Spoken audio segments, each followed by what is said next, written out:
جامع مسجد بنی امیہ شام کے قدیم شہر دمشق میں واقع دنیا اسلام کی قدیم ترین مساجد میں سے ایک ہے۔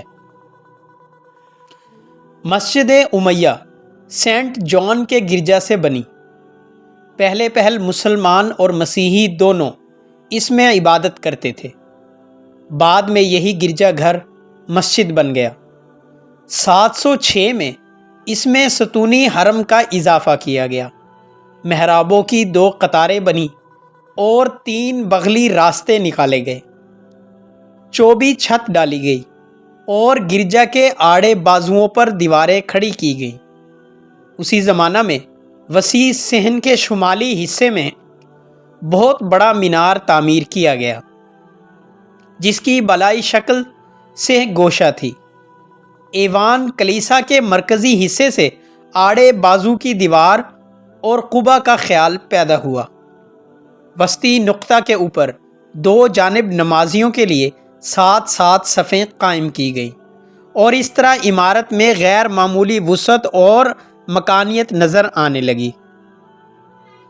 جب مسلمانوں نے 634 عیسوی میں دمشق فتح کیا تو یہ مسجد عین اس جگہ تعمیر کی گئی جہاں حضرت یحییٰ علیہ السلام کا مزار بھی موجود تھا، اس لیے مسیحی بھی اسے مقدس سمجھتے ہیں۔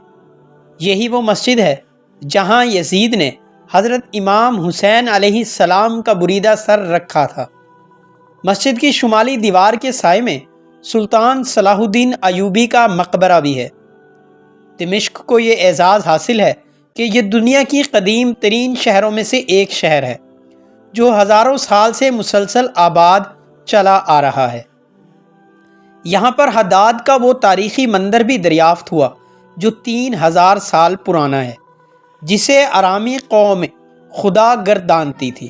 مسجد کی بنیادیں رکھتے وقت پتھر کی ایک ایسی تختی بھی ملی ہے جس پر ایک ایسی شبیہ بنی ہوئی ہے جس کا دھڑ شیر کا اور سر انسان کا ہے۔ پہلی صدی کے اوائل میں رومیوں نے یہیں پر مشتری کے مندر کی بنیاد رکھی تھی، جو قدیم رومیوں کے عقائد کے مطابق آسمانوں اور بارشوں کا خدا ہے۔ اس مندر کی کچھ باقیات اب بھی موجود ہیں۔ اموی خلفاء کے دور میں دمشق پایہ تخت قرار پایا تو 706 میں چھٹے اموی خلیفہ ولید بن عبد الملک نے یہاں پر ایک عظیم الشان مسجد بنانے کی ٹھانی۔ اس سے پہلے یہاں پر بازنطینیوں کے دور کا ایک گرجا بنا ہوا تھا جس کے ساتھ مسلمانوں کا مصلی بھی تھا۔ جب ولید بن عبد الملک نے گرجے کی جگہ ایک عظیم الشان مسجد کی تعمیر شروع کی تو مسیحیوں نے احتجاج کیا، جس پر ولید بن عبد الملک نے انہیں معاوضہ دینے اور اس کے بدلے میں دمشق کے تمام گرجے واگزار کرنے کی یقین دہانی کرائی تو مسیحی مان گئے۔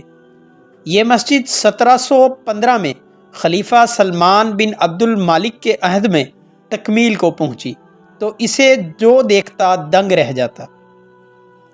ابن بطوطہ نے بھی اسے بے مثال قرار دیا۔ مسجد میں 68 ستون اور 20 محرابی دروازے بنائے گئے۔ مسجد کو سونے کے جواہرات اور نگینوں سے آراستہ کیا گیا۔ مسجد میں 600 طلائی چراغ آویزہ کیے گئے۔ مسجد کی تعمیر میں 12,000 ایرانی، ہندوستانی، یونانی اور مراکشی ماہران تعمیرات اور مزدوروں نے حصہ لیا۔ اس کی تعمیر پر کتنی لاگت آئی، اس کے حوالے سے مختلف روایتیں موجود ہیں۔ مسلمان مورخ ابن المعلیٰ الاموی لکھتے ہیں کہ مسجد کی تعمیر میں 100 صندوق صرف ہوئے۔ ہر صندوق میں 2,28,000 دینار تھے۔ مسجد کے بارے میں مشہور تھا کہ یہاں مکڑی جالا اور ابابیل گھونسلہ نہیں بنا سکتے۔ یہاں بیک وقت مالکی، شافعی، حنفی اور حنبلی تمام لوگ نمازوں کی امامت کراتے رہے۔ 705 میں امویوں کے بعد جب عباسی برسر اقتدار آئے تو انہوں نے دارالخلافہ دمشق سے بغداد منتقل کر دیا۔ یوں اگلی 2 صدیوں میں مسجد شاہی توجہ سے محروم ہو گئی۔ عالم اسلام کی اس عظیم مسجد کی اہمیت اور شان کو دیکھتے ہوئے دمشق کے عباسی گورنر الفادی ابن صالح بن علی نے 780 میں مسجد کے مشرقی حصے میں نمازوں کے اوقات بتانے والا ایک گنبد بنایا۔ 9ویں صدی کے عرب جغرافیہ دان المقدسی کے بقول 831 میں عباسی خلیفہ المامون کے دور میں شمالی جانب ایک اور مینار بنایا گیا جسے مینار عروس کہا جاتا ہے۔